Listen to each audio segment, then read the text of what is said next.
रात के तकरीबन 12 बज रहे थे। तेज बारिश पूरे स्टेशन पर बरस रही थी। ठंडी हवा सुनसान प्लेटफॉर्म में अजीब सी सीटियां पैदा कर रही थी। अहमद जल्दी जल्दी स्टेशन पहुंचा। उसके कपड़े बारिश से भीग चुके थे। पूरा स्टेशन तकरीबन खाली था। सिर्फ एक पुराना बल्ब जल रहा था जो बार बार झपक रहा था। अहमद ने इधर उधर देखा, शायद आखिरी ट्रेन अभी आनी बाकी है, उसने खुद से कहा। अचानक पीछे से किसी की भारी आवाज आई, बेटा रात बहुत हो चुकी है। अहमद ने मुड़कर देखा तो एक बूढ़ा फकीर बेंच पर बैठा था। उसके कपड़े पुराने और भीगे हुए थे। सफेद दाढ़ी बारिश के पानी से टपक रही थी। फकीर आहिस्ता से बोला, अब कोई ट्रेन नहीं आएगी। अहमद ने हैरानी से कहा, लेकिन मुझे शहर जाना है, आखिरी ट्रेन यही वक्त पर आती है। फकीर चंद लम्हे खामोश रहा, फिर उसने अहमद की आंखों में देखते हुए कहा, अगर ट्रेन आ भी जाए तो उस पर सवार मत होना। अहमद हल्का सा हंसा। क्यों बाबा? क्योंकि वो ट्रेन इंसानों के लिए नहीं है। इतना कहकर फकीर खामोश हो गया। अचानक पूरे स्टेशन की लाइट्स एक लम्हे के लिए बंद हुईं और फिर दूर अंधेरे से ट्रेन की सीटी की आवाज सुनाई दी।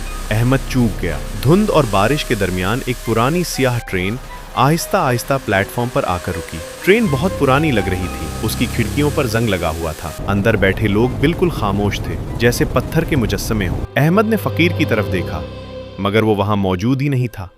बेंच खाली पड़ी थी। अहमद के दिल में अजीब सा खौफ पैदा हुआ, मगर उसे जल्दी घर पहुंचना था। वो हिम्मत करके ट्रेन में चढ़ गया। अंदर मुकम्मल खामोशी थी। सिर्फ ट्रेन के पहियों की आवाज सुनाई दे रही थी। अहमद एक सीट पर जाकर बैठ गया। चंद मिनट बाद उसे महसूस हुआ कि सामने वाली सीट पर कोई बैठा है। उसने नजर उठाई। एक छोटी लड़की, सफेद पुराना फराक, लंबे काले बाल और झुका हुआ सर। अहमद चूक गया, क्योंकि अभी कुछ देर पहले वहां कोई नहीं था। बेटा,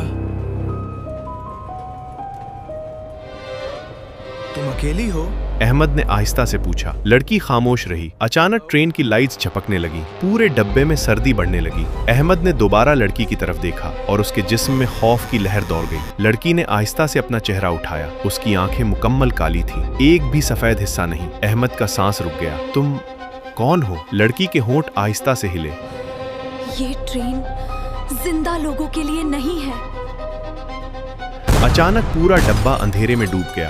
दूर कहीं लोगों की चीखें सुनाई देने लगी। चंद सेकंड बाद इमरजेंसी लाइट जल उठी। अब पूरा डब्बा खाली था। तमाम मुसाफिर गायब हो चुके थे। ट्रेन एक टूटे हुए सुनसान स्टेशन पर रुकी। खिड़की के बाहर जंग आलूद बोर्ड लगा था, हादिसा ज़दा लाइन 1998। अहमद के हाथ कांपने लगे। इसी लाइन पर बरसों पहले खौफनाक हादसा हुआ था और तमाम मुसाफिर मर गए थे।